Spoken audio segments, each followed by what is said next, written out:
হ্যাঁ। আসসালামু আলাইকুম। আজকে আরেকটা ভিডিও নিয়ে হাজির হলাম। কলমের লটকনের চারা। আমাদের পাহাড়ি অঞ্চলে লাল মাটিতে তো লটকন হয়ই, তবে কালামাটিতে লটকন হয় কি না অনেক ভাই প্রশ্ন করে। তবে আমি এর আগে একটা ভিডিও ছাড়ছি যে আমাদের অঞ্চলে কিছু কিছু অঞ্চলে কালো মাটি আছে, এই কালো মাটির মধ্যে ফলন হয় ভালো। এখানে এই যে মাটিটা স্বয়ংসম্পূর্ণ কালো মাটি। হুম। লাল মাটি শুধু খালি লাল মাটিতে ফলন হয়, কালো মাটিতে হয় না, এটা আসলে ভুল ধারণা। আমরা কালো মাটিতে প্রচুর পরিমাণে বাগান করাইছি এবং এই ফলন খুবই ভালো ফলন হয়েছে। আমরা সাকসেস হয়েছি ইনশাল্লাহ। এখানে এই গাছটা আমার কাছ থেকে আনছিল। এই গাছটা দেখেন কতটুক মোড়া আর এবং কতটুক নিচ থেকে ফল দিচ্ছে।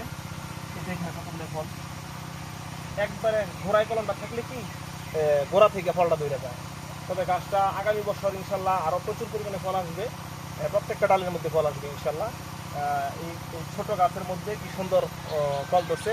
অনেকে ঝাপালু চারাগুলো ছোটো থেকে ডালপালাওয়ালা গাছগুলো নিতে চায়, আবার লম্বা গাছ নিতে চায়। আসলে কিছু ছাগল গরু কিছু আছে, ছাগল গরু এইগুলাই কিছু নষ্ট করে।